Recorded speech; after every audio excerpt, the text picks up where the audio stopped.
ரிஷபராசி நேயர்களே உங்களுக்காகத்தான் இந்த பதிவை நீங்க பார்க்குறீங்க அப்படின்னாலே, உங்களுக்கு ஏதோ ஒரு நல்ல விஷயம் பிரபஞ்சம் சொல்ல வராங்கன்னு அர்த்தம்.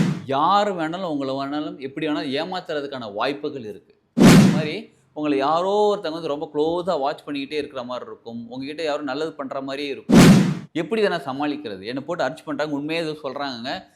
ஆசைய தூண்டி விடுறாங்கன்னு வச்சுக்கோங்களேன். உனக்கு இப்ப வந்து நீ 10,00,000 வச்சிருக்கிற. அத நீ இன்வெஸ்ட் பண்ணா அடுத்த மாசமே உனக்கு 15,00,000 கிடைச்சிரும்னு ஆசைய தூண்டி விடுறாங்கன்னு வச்சுக்கோங்களேன். வாழ்க வளமுடன். சனி வக்ரத்தோட பலன்கள் தான் இப்ப நம்ம தெரிஞ்சுக்க போகிறோம். ஜூலை 27ஆம் தேதி ஸ்டார்ட் ஆயிட்டாங்க. சனி வக்ரம் ஸ்டார்ட் ஆயிட்டாங்க.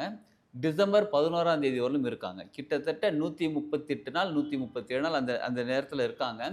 இந்த 138 நாள்ல ஒரு கிரகத்துக்கும் என்னென்ன பலன்கள்ன்றத வரிசையா நம்ம பார்க்க போகிறோம். சாதாரணமாவே சனி பகவான் அப்படின்னாலே ஏழரை சனி, அஷ்டம சனி, பொங்கு சனி, மங்கு சனி, பாத சனி இந்த மாரி பல விஷயங்கள் வந்து சனி பகவானால நமக்கு கஷ்டத்த குடுக்கக்கூடியவர். நமக்கு கஷ்டத்த தான் குடுப்பார். சனி தசை ஆரம்பிச்சாலும் சரி, சனி புத்தி வந்தாலும் சரி, சனி உங்களுக்கு உச்சத்துல இருந்தாலும் சரி, இந்த மாரி நேரங்கள்ல வந்து உங்களுக்கு கஷ்டத்த குடுப்பார்ன்னு சொல்லுவாங்க. அத நம்பாதீங்க. ஏன்னு கேட்டா, சனி பகவான்கிறவர் ரொம்ப ரொம்ப நல்லவர். நல்லா கேட்டுக்கோங்க. மத்த கிரகங்களை விட இந்த ஒரு கிரகத்துக்கு மட்டும் தான் சனி ஈஸ்வரன்ற பட்டம் இருக்கு. சனீஸ்வரன். ஈஸ்வரன்கிறது எங்க ஈஸ்வரன். அந்த இறைநிலை கூட இருக்கக்கூடியவர். அந்த எனர்ஜி லெவல்ல இருக்கக்கூடியவர் சனீஸ்வரன். இப்ப அவரு யாரு? யார் ஈஸ்வரன் யாரு? சிவபெருமான். என்ன பண்ணுவார்? டெஸ்ட்ராய் பண்ணுவார். டெஸ்ட்ராய்னா 3 விஷயம் சொல்லுவாங்களா? படைத்தல், காத்தல், அழித்தல். அழித்தல் வந்து சிவபெருமான். அவரு சனி ஈஸ்வரன் அந்த பட்டம் குடுத்துருக்காங்க அவருக்கு. சரிங்களா? இப்ப சிவபெருமான் கெட்டது பண்றாரான்னு கேட்டா கிடையாது. ஒரு எனர்ஜிலருந்து இன்னொரு எனர்ஜிக்கு மாற்றக்கூடியவர் தான் ஈஸ்வரன். புரியுதுங்களா? அப்ப சனீஸ்வரன்கிறவரு, சனி பகவான்கிறவரு நம்மளோட கர்மாவ எடுத்து கிளியர் பண்ணி நமக்கு சுத்தப்படுத்தி அடுத்த நிலைக்கு கொண்டு போறவர் தான் சனி பகவான்.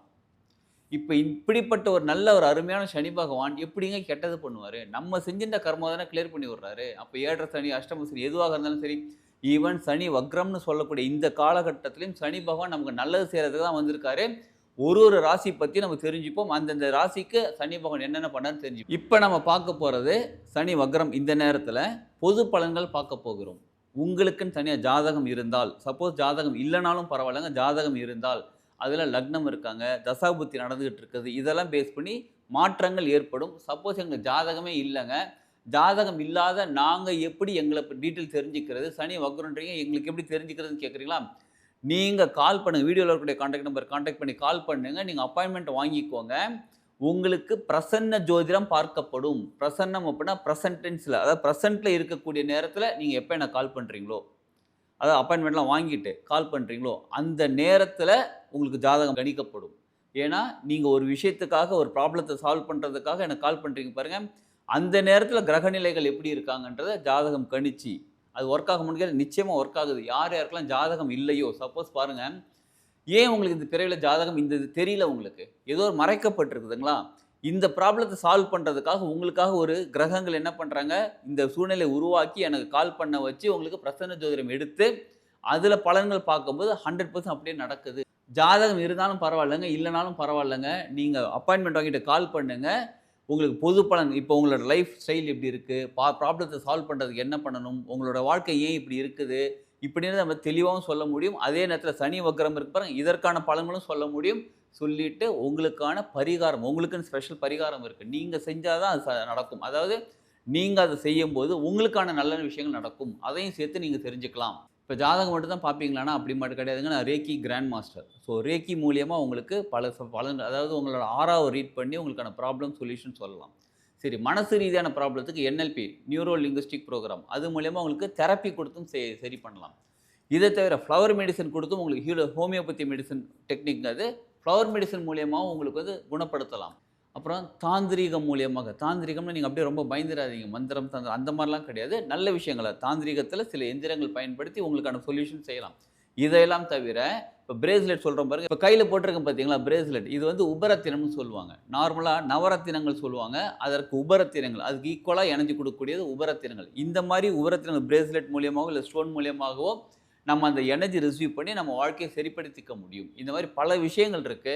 மொத்தத்தில பார்க்க போனா உங்களுக்கு எந்த ப்ராப்ளமா இருந்தாலும் பரவால்ல. நீங்க வீடியோல இருக்கக்கூடிய கான்டாக்ட் நம்பர் கான்டாக்ட் பண்ணுங்க. நிச்சயமாக உங்களுக்கான சொல்யூஷன் இருக்கு அதுல. இப்ப நம்ம சனி வக்ரத்துக்கான பலன்கள ஒரு ராசியா பார்த்துடலாம் வாங்க. ரிஷபராசி நேயர்களே உங்களுக்காகத்தான் இந்த பதிவை நீங்க பார்க்குறீங்க அப்படின்னாலே, உங்களுக்கு ஏதோ நல்ல விஷயம் பிரபஞ்சம் சொல்ல வராங்கன்னு அர்த்தம். நீங்கள் இந்த பதிவை பார்க்குறதுக்கு ஆரம்பிக்கிறதுக்கு முன்னாடி நீங்கள் என்ன பண்ணுங்கள், கமெண்டில் ஓம் ஈஸ்வராய நமக அப்படின்னு நீங்கள் டைப் பண்ணிவிட்டு அதுக்கப்புறம் இந்த பதிவை பாருங்கள். உங்களுக்கு ஏதோ நல்ல விஷயம் நடக்கிறதுக்காக தான் இன்றைக்கி நீங்கள் இந்த பதிவை பார்த்துக்கிட்டு இருக்கீங்க. ரிஷபராசி நேயர்களுக்காக இந்த சனி பகவான் இருக்கார் வக்ரம். இந்த நேரத்தில் வந்து சில விஷயங்கள் நடக்க போகுது. கொஞ்சம் கேர்ஃபுல்லாக இருக்க வேண்டிய நாள் இந்த நேரங்கள். இந்த 137 130 நாள் இருக்குது பார்த்தீங்களா, ரொம்ப கேர்ஃபுல்லாக இருங்க. யார் வேணாலும் உங்களை வேணாலும் எப்படி வேணாலும் ஏமாத்துறதுக்கான வாய்ப்புகள் இருக்குது. அதாவது உங்களுக்கு நல்லது செய்கிற மாதிரியே கூட இருப்பாங்க. சரிப்பா ரொம்ப நல்லவன்ப்பா அப்படின்னு அப்படியே அவங்கள நம்பி அப்படியே கிட்ட போகும்போது ஒரு சில சினிமாவில் காமிப்பாங்க பார்த்தீங்களா, ஹீரோ வந்து இந்த போலீஸ்காரர் இருப்பார், அந்த வில்லன் கிட்ட ரொம்ப க்ளோஸாக பழகுவார், கடைசியில் வந்து அரெஸ்ட் பண்ணுவார். அந்த மாதிரி உங்களை யாரோ ஒருத்தவங்க வந்து ரொம்ப க்ளோஸாக வாட்ச் பண்ணிக்கிட்டே இருக்கிற மாதிரி இருக்கும். உங்ககிட்ட யாரும் நல்லது பண்ணுற மாதிரியே இருக்கும். சில சமயங்கள் உங்களுக்கு டவுட் கூட வரலாம், இவன் நல்லது பண்ணுறதானா இல்லை இது நம்மளை டேமேஜ் பண்ண வந்திருக்கானான்னு கூட சில சமயங்களில் டவுட் வரும். அந்த மாதிரி அதை அப்படி டவுட் வந்தாலும் அவங்க வந்து என்ன பண்ணுவாங்கன்னா அதையும் மறைச்சி அப்படியே ரொம்ப நல்லது பண்ணுற மாதிரியே வருவாங்க. ரொம்ப சரிப்பா ரொம்ப நல்லது பண்ணுறாங்களேன்னு நினச்சி நீங்கள் ஒரு விஷயத்தை அப்படி ஆரம்பிப்பீங்க, அவங்ககிட்ட மொத்தமாக ஒரு ஒப்படைப்பீங்க, மொத்தமாக உங்களை முடிச்சு விட்ருவாங்க. புரியுதுங்களா? அதுவும் எப்படிப்பட்ட ஆள் தெரியுங்களா? ஏற்கனவே பழைய ஆட்கள். சனி பகவான் அதுவும் இந்த வக்ரம் அப்படின்னாலே பழைய விஷயங்கள் திரும்ப கிளறி கொண்டு வரக்கூடிய நாட்கள் இது. அதனால் ரொம்ப ரொம்ப கேர்ஃபுல்லாக இருங்க, ரொம்ப பொறுமையாக இருங்க. எந்த ஒரு விஷயம் செஞ்சாலும் கொஞ்சம் பொறுமையாக ஹேண்டில் பண்ணுங்கள். சப்போஸ் ஏதாவது ஒரு பெரிய இன்வெஸ்ட்மெண்ட் பண்ணணும், இல்லை ஒரு பெரிய விஷயம் வாங்கணும், இப்போ மற்றவங்களுக்கு இந்த பத்திரம் எழுதி கொடுக்கறது, இப்போ பவர் ஆஃப் அட்டர்னி சொல்லி கொடுப்பாங்க பாருங்க, அந்த மாதிரி விஷயங்கள் செய்கிறது, இல்லை புதுசாக அவங்க மூலியமாக யாரோ ஒருத்தர் பழைய ஆளுங்க ஒருத்தர் வந்திருக்காங்க, அவங்க மூலியமாக ஏதோ செய்ய போகிறீங்க, இந்த மாதிரி ஏதாவது ஒரு விஷயங்கள் இருந்துச்சு அப்படின்னா அதை இந்த அதாவது டிசம்பர் 11க்கு அப்புறமா நீங்கள் அதை பண்ணுறதுக்காக பொறுமையாக இருங்க. அதுவரையும் பொறுமையாக இருங்க. சம்டைம்ஸ் உங்களை வந்து இப்போ பண்ணு நல்லது, இப்போ பண்ணு, இப்போ பாருங்க, அதாவது இப்போ இன்வெஸ்ட் பண்ண உதாரணத்துக்கு ஷேர் மார்க்கெட் இன்வெஸ்ட் பண்ண வைக்கிறாங்க. என்கிட்ட கூட நான் இன்வெஸ்ட் பண்ணுறேன், இப்போ தான் மார்க்கெட் சூப்பராக இருக்குது, டவுன் ஆகுது, இல்லை அப் ஆகுது, ஏதோ ஒன்று நான் உனக்கு ப்ராஃபிட் எடுத்துறேன்னு சொல்லி நம்மளை அர்ச் பண்ணிக்கிட்டே இருப்பாங்க. போட்டுக்கிட்டு நம்மளை போட்டு சீக்கிரம் நம்ம அந்த சீக்கிரம் செய்யக்கூடிய வாய்ப்புகள் அப்படியே ஆமாங்க கரெக்டுங்க நீங்கள் சொல்கிறது கரெக்டுங்க அப்படின்னு செஞ்சிட்டிங்கன்னு வச்சுக்கோங்களேன், புரிஞ்சுக்கோங்க டேமேஜ் தான் அது நமக்கு. அதனால் கொஞ்சம் பொறுமையாக இருங்க. சரி ஓகே, இந்த மாதிரி சுச்சுவேஷன் வரும்போது என்ன பண்ணலாம், எப்படி இதை நான் சமாளிக்கிறது? என்னை போட்டு அர்ச் பண்ணுறாங்க, உண்மையாக ஏதோ சொல்கிறாங்க, ஆசையை தூண்டி விட்றாங்கன்னு வச்சுக்கோங்களேன். உனக்கு இப்போ வந்து நீ 10 லட்சம் வச்சிருக்கிற, அதை நீ இன்வெஸ்ட் பண்ண அடுத்த மாதம் உனக்கு 15 லட்சம் கிடச்சிடும், ஆசையை தூண்டி விட்றாங்கன்னு வச்சுக்கோங்களேன். என்ன பண்ணலான்னு கேட்டால் நீங்கள் என்ன தெரியுமா பண்ணுங்கள், சனி பகவான் கிட்டே போய் உட்காந்துக்கோங்க.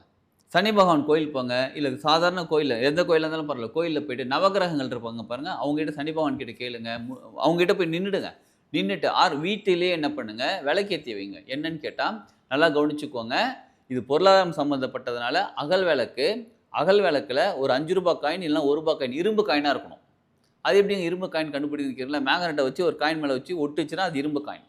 அந்த காயினை போட்டுட்டு மேலே எள்ளு போட்டுட்டு அதுக்கு மேலே எண்ணெய் ஊற்றி விளக்கேற்றிட்டு, இப்போ சனிக்கிழமை செய்கிறது ரொம்ப சிறப்பு. இல்லை ரொம்ப அர்ஜென்ட் படுத்துகிறாங்க, மனசு வந்து சஞ்சலப்படுது, ஆமாம் அந்த இன்வெஸ்ட்மெண்ட் பண்ணிடணும், அது பண்ணிடணும், அவங்க சொல்ல கேட்டுன்னு சஞ்சலப்படுது, அந்த நேரத்தில் பொறுமையாக போய் நில்லுங்க, யார்கிட்ட சனி பகவான் கிட்ட போய் நில்லுங்க. சரிங்களா? விளக்கேற்றிருங்க. விளக்கேற்றிப்பா சனி பகவானே கும்பிடுங்க. ஓம் சனீஸ்வராய நமக இந்த மந்திரம் சொல்லிக்கிட்டே அவர்கிட்ட கேளுங்க. ஒரு 18 தடவை சொல்லுங்கள் இந்த மந்திரம். சொல்லிவிட்டு பொறுமையாக நில்லுங்க. பா சனி பகவானே இந்த மாதிரி என்னை போட்டு ஒருத்தங்க வந்து இன்வெஸ்ட் பண்ணுங்கள், அதை பண்ணுங்கள், இதை பண்ணுங்கள், ஏதோ ஒன்று தூண்டி விட்டுக்கிட்டே இருக்காங்க. வெறும் இன்வெஸ்ட்மெண்ட் மட்டும் இல்லைங்க, பணம் மட்டும் இல்லை, எப்படி ஆனாலும் உங்களை தூண்டி விடலாம், ஏதோ ஒரு விஷயத்தில் உங்களுக்கு தூண்டி விடலாம், எந்த விஷயமானாலும் இருக்கலாம் அது. சரிங்களா? தூண்டி விட்டுக்கிட்டே இருக்காங்க. அப்போ நான் என்ன பண்ணணும், அப்போ சனீஸ்வர பகவான் கிட்ட சொல்லலாம், இந்த மாதிரி நடக்குதா, இந்த மாதிரி ப்ராப்ளம் வர்றதுக்கான வாய்ப்புகள் இருக்கிற மாதிரி ஃபீல் ஆகுது, சென்ஸ் ஆகுது, எனக்கு பொறுமையாக கொடுப்பா, நான் என்ன செய்யணும், எனக்கு நான் எவ்வளோ அதாவது நான் வந்து போன கர்மா பிறவி கர்மா ஏதோ ஒன்று செஞ்சிருந்தாலும் என்னை மன்னிச்சிட்டு எனக்கு இந்த ப்ராப்ளத்துலேருந்து இதுலேருந்து எனக்கு வெளிப்படுத்தி விடு, அதாவது வெளியில் கொண்டு வந்துருப்பேன் என்ன அப்படின்னு மனசார சனீஸ்வர பகவான் கிட்டே போய் நில்லு, ப்ரே பண்ணிக்கோங்க. ப்ரே பண்ணிக்கிட்டே இருக்க அதுவும் எப்போல்லாம் சனி ஹோரை வருதோ அந்த நேரத்தில் ப்ரே பண்ணது ரொம்ப சிறப்பு. சனிக்கிழமை அன்னைக்கு ரொம்ப ரொம்ப சிறப்பு. ப்ரே பண்ணிக்கிட்டே வாங்க. நிச்சயமாக உங்களுக்கு அந்த பர்சன் மூலமா ஏதோ ஒரு பாதிப்பு வரக்கூடியதாக இருந்தால் அவர் விலகி விடுவார். புரியுதுங்களா? இல்லை அவரே சொல்லுவார், வேணாம்ப்பா இப்போ வேணாம், நீ கொஞ்ச நாள் கழிச்சு பண்ணிக்கோன்னு சொல்லி ஏதோ ஒரு விஷயம் உங்களுக்கு வரக்கூடிய ப்ராப்ளம் சால்வ் ஆகிவிடும். சரிங்களா? அதனால் இதை செய்யுங்க. இந்த பரிகாரம் செஞ்சாலே உங்களுக்கு வரக்கூடிய ப்ராப்ளம் சால்வ் ஆகிவிடும். இதையும் மீறிய வேறு ஏதாவது வந்துச்சுன்னா வீடியோவில் இருக்கக்கூடிய கான்டாக்ட் நம்பர் கான்டாக்ட் பண்ணுங்கள், அப்பாயின்மெண்ட் வாங்கிட்டு டீட்டெயில் தெரிஞ்சுக்கோங்க. அப்போ ஸ்பெஷல் பரிகாரம் ரிஷபராசினியர்களுக்காக உங்கள் ஜாதகப்படி சில பரிகாரம் இருக்குது, அதை செஞ்சிங்கன்னா நிச்சயமாக உங்கள் ப்ராப்ளம் சால்வ் ஆகிவிடும். ஸோ மொத்தமாக ரிஷபராசினியர்கள் நீங்கள் பண்ண வேண்டியது பொறுமையாக அமைதியாக ரிலாக்ஸாக இருங்க, அவசரப்படாதீங்க எந்த ஒரு விஷயத்துலையும். ஓகேங்களா? இப்போ சொன்ன பொது பரிகாரம் இப்போ நான் சொன்னது. இந்த பரிகாரம் செஞ்சு உங்கள் வாழ்க்கையில சூப்பரா முன்னேறிடலாங்க. பொறுமையா இருங்க, அமைதியா இருங்க. நிச்சயமா உங்களுக்கு நல்லது நடக்க இருக்குது. வாழ்க வளமுடன்.